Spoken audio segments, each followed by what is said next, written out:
3 मई 1999 से 26 जुलाई 1999 यह वह तारीख है जब भारतीय सेना ने जम्मू कश्मीर के कारगिल में पाकिस्तानी सेना को हराया था। लेकिन इस युद्ध में भारत ने अपने 527 जवानों को खो दिया था, जबकि 1363 जवान घायल हुए थे। भारतीय जवानों ने इस युद्ध में अपने खून का आखिरी कतरा देश की रक्षा के लिए न्यौछावर कर दिया था। इन जाबाजों के शौर्य की कहानियां आज भी हमें गर्व महसूस करवाती है। दोस्तों, उसी जीत की याद में हर साल 26 जुलाई को कारगिल विजय दिवस के रूप में मनाया जाता है। आइए आज हम उसी ऐतिहासिक जीत को याद कर आपको बताते हैं कि आखिर कारगिल जंग हुई क्यों थी, और आपको एक ऐसे शख्स से भी अवगत करवाएंगे जिन्हें हीरो ऑफ टाइगर हिल भी कहा जाता है। दोस्तों, ये बात 1990 की है, जब पाकिस्तान ने आतंकवादी गतिविधि को बढ़ावा देना शुरू कर दिया था। भारतीय सेना ने आतंकवादियों को मुंहतोड़ जवाब दिया। कश्मीर में जब पाकिस्तान के नापाक इरादे ध्वस्त हो गए तो पाकिस्तानी सेना ने भारत में घुसपैठ कर कश्मीर को भारत से अलग करने की कोशिश की। 3 मई 1999 से 15 मई 1999 के बीच एक चरवाहा ने भारतीय सेना को पाकिस्तानी घुसपैठियों के बारे में जानकारी दी। मीडिया रिपोर्ट्स के मुताबिक 600 से 800 पाकिस्तानी सेना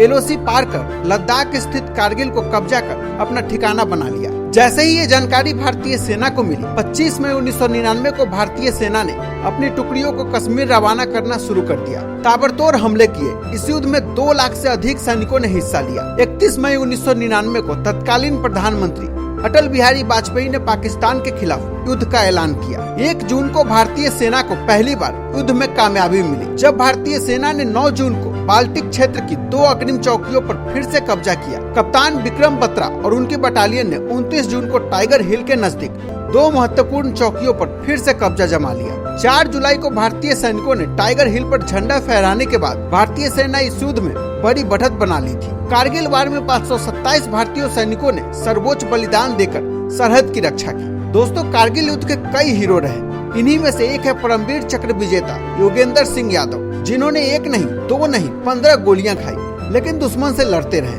और टाइगर हिल को फतह कर लिया। उन्हें हीरो ऑफ टाइगर हिल भी कहा जाता है। आइए आपको कारगिल दिवस के शुभ अवसर पर इनके बारे में बताते हैं। कारगिल युद्ध के दौरान भारतीय सेना किसी भी कीमत पर सेक्टर द्रास की टाइगर हिल पर अपना कब्जा चाहती थी। इसी के तहत 4 जुलाई 1999 को 18 ग्रेनेडियर्स के एक प्लाटून को टाइगर हिल के बेहद अहम 3 दुश्मन बंकरों पर कब्जा करने का दायित्व सौंपा गया। इन बंकरों तक पहुंचने के लिए ऊंची चढ़ाई करनी थी। ये चढ़ाई आसान नहीं थी, मगर प्लाटून का नेतृत्व कर रहे योगेंद्र यादव ने इसे संभव कर दिखाया। इस संघर्ष के दौरान उनके शरीर में 15 गोलियां लगी, लेकिन वह झुके नहीं और भारत को जीत दिलाई। इस युद्ध के बाद योगेंद्र सिंह यादव को 19 साल की उम्र में परमवीर चक्र से सम्मानित किया गया। योगेंद्र सबसे कम उम्र के सैनिक हैं जिन्हें यह सम्मान प्राप्त है। हाल ही में उन्हें रैंक ऑफ ऑनर लेफ्टिनेंट से भी नवाजा गया। दोस्तों, 10 मई 1980 को यूपी के बुलंदशहर जिले में मौजूद औरंगाबाद अहिर गांव में योगेंद्र यादव का जन्म हुआ। पिता करण सिंह पहले से ही सेना का हिस्सा रह चुके थे। 1965 और 1971 के भारत पाकिस्तान युद्धों में उन्होंने कुमाऊं रेजिमेंट की तरफ से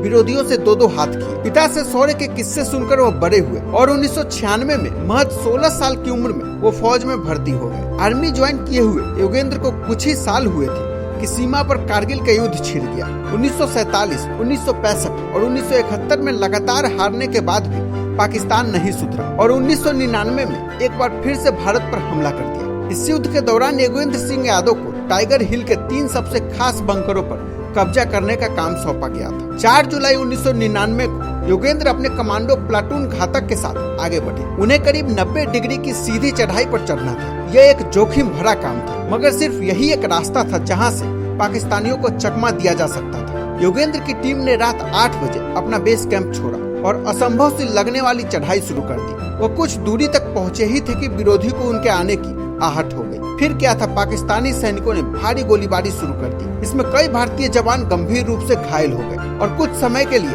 भारतीय जवानों को पीछे हटना पड़ा। 5 जुलाई को 18 ग्रेनेडियर्स के 25 सैनिक फिर आगे बढ़े। इस बार भी वह विरोधियों की नजर से नहीं बच सके और उनकी गोलियों का निशाना बने। करीब 5 घंटे की लगातार गोलाबारी के बाद भारतीय सेना ने योजनाबद्ध तरीके से अपने कुछ जवानों को पीछे हटने के लिए कहा। दुश्मन ये देखकर खुश हो गया, जबकि यह एक योजना का हिस्सा था। योगेंद्र समेत 7 भारतीय सैनिक अभी भी वहीं थे। कुछ देर बाद विरोधी जैसे ही इसकी पुष्टि करने नीचे आए कि कोई भारतीय सैनिक जिंदा तो नहीं बचा, योगेंद्र की टुकड़ी ने उन पर हमला कर दिया। इस संघर्ष के दौरान कुछ पाकिस्तानी सैनिक भागने में सफल रहे। उन्होंने ऊपर जाकर भारतीय सेना के बारे में अपने साथियों को बताया। दूसरी तरफ भारतीय सैनिक तेजी से ऊपर की तरफ चढ़े और सुबह होते होते टाइगर हिल की चोटी के नजदीक पहुंचने में सफल हो गए। असंभव सी लगने वाली इस चढ़ाई के लिए उन्होंने रस्सियों का सहारा लिया। बंदूकें उनकी पीठ से बंधी हुई थी। प्लान सफल होते दिख रहा था। तभी पाकिस्तानी सेना ने अपने साथियों की सूचना की मदद से योगेंद्र की टुकड़ी को चारों तरफ से घेरते हुए हमला कर दिया। इसमें योगेंद्र के सभी सैनिक शहीद हो गए। योगेंद्र के शरीर में भी करीब 15 गोलियां लगी थी, मगर उनकी सांसें चल रही थी। आंखें मूंदे हुए वो मौके की तलाश में थे। जब दुश्मन को एहसास हो गया कि योगेंद्र मर चुके हैं, योगेंद्र ने अपनी जेब में रखे ग्रेनेड की पिन हटाई और आगे जा रहे पाकिस्तानी सैनिकों पर फेंक दिया।